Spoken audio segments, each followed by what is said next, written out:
विज्ञान की दृष्टि से 10वीं क्लास की दृष्टि से ये महत्वपूर्ण टॉपिक है। तो लैंगिक जनन क्या होता है? इससे पहले आपको पता होना चाहिए जनन क्या होता है? जनन,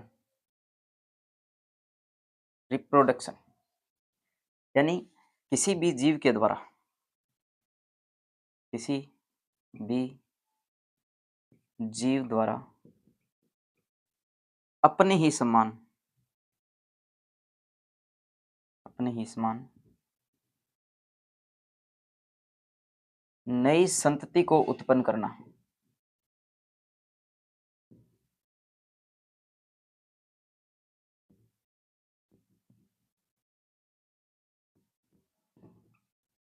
जनन कहलाता है।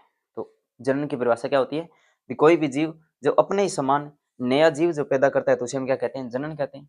जैसे आपने देखा होगा मनुष्य का बच्चा मनुष्य के जैसा होता है, किसी पौधे का जो भी हम नए पौधे की अगर बात करें, उसके बीज से जो पौधा बनता है उसके जैसा ही बनता है। कोई गाय भैंस या जो भी जंतु है उनसे उत्पन्न होने वाली जो संतति है उसके जैसी होती है। तो कोई भी जीव जो अपने ही समान नई जीवों को पैदा करे उसे हम क्या कहेंगे?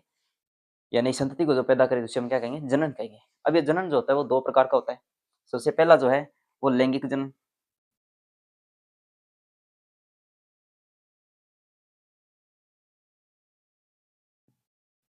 लैंगिक जनन इसको बोलते हैं हम सेक्सुअल रिप्रोडक्शन। और दूसरा जो है वो है अलैंगिक जनन।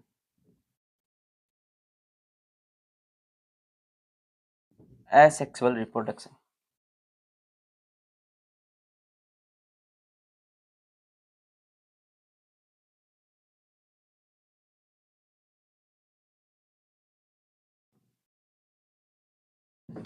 और asexual, A S E x,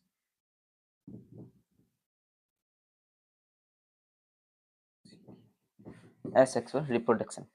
अब हमें जो कमेंट आपने किया था वो लैंगिक जनन के लिए किया था, तो इसके एक बार थोड़ी सी परिभाषा मैं बता देता हूँ अलैंगिक जनन की, उसके बाद इसका विवरण मैं बताऊंगा।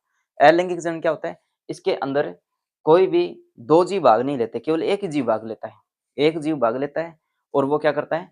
कोई नई संतति को बना लेता है, उसे हम कहेंगे अलैंगिक जनन। यानी इसके अंदर लिंग भाग नहीं ले रहे।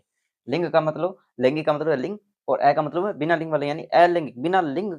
इसमें दो जीव भाग नहीं ले रहे, केवल और केवल कोई एक ही जीव है, वही क्या करेगा? अपने समान नई संतति पैदा कर देगा, जो टूटने से हो सकता है, जिसे खंडन विधि कहेंगे। इसके प्रकार होते हैं, ये कायिक जनन होता है, ये कायिक प्रवर्धन के द्वारा निर्माण कर लेंगे इस प्रकार से। यानी कोई जीव है, जैसे केंचुआ है, उसके दो भाग हो गए, टूट गए, अब दोनों टुकड़े क्या करेंगे? वृद्धि करके नया जीव बना लेते हैं, उसको हम क्या कहते हैं? अलैंगिक जनन कहते हैं।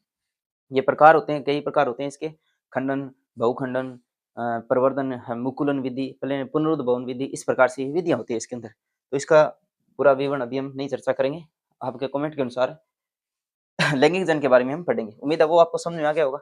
जनन की परिभाषा आपको समझ में आ गई। जनन क्या है? कोई जीव अपनी समान नई संतति पैदा करता है, उसे हम क्या कहेंगे? जनन कहेंगे। और जनन दो प्रकार का होता है, लैंगिक और अलैंगिक जनन।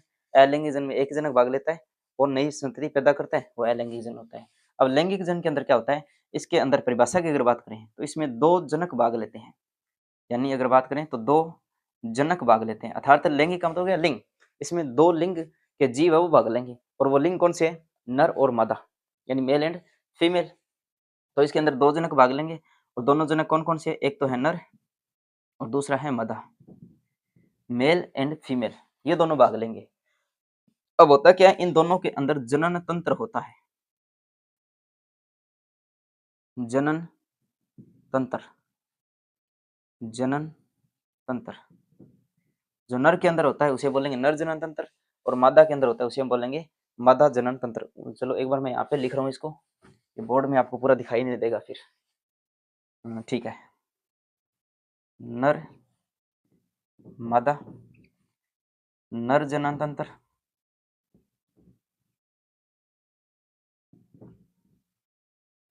और मादा जनन तंत्र। दिखाई दे रहा होगा, मादा जनन तंत्र। अब होता क्या है?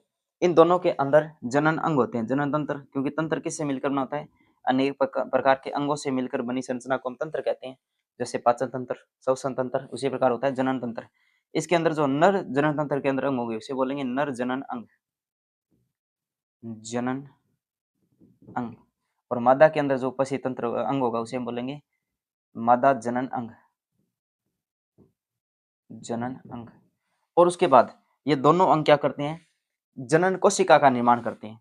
उसे हम बोलेंगे, जो नर के अंदर निर्माण होगा उसे हम बोलेंगे नर जनन कोशिका, या इसे बोलते हैं हम नर युग्मक, नर युग्मक। और जो मादा के अंदर उत्पन्न होगा उसे हम बोलेंगे मादा युग्मक। उसके बाद ये दोनों युग्मक जो बनेंगे, नर वाला नर युग्मक और मादा वाला मादा युग्मक, ये दोनों जो बनेंगे उनको हम क्या कहेंगे, युग्मक कह दिया। इसके बाद ये दोनों क्या करेंगे, निषेचन की प्रक्रिया करेंगे। इस ये दोनों मिलेंगे, मिलने की प्रक्रिया कहलाती है निषेचन। और निषेचन के द्वारा जिस संरचना का निर्माण करता है उसे बोलेंगे हम युग्मनज, या इंग्लिश में बोलते हैं इसे जाइगोट, युग्मनज, जाइगोट। चलो देखो इसके बाद मेल एंड फीमेल, मेल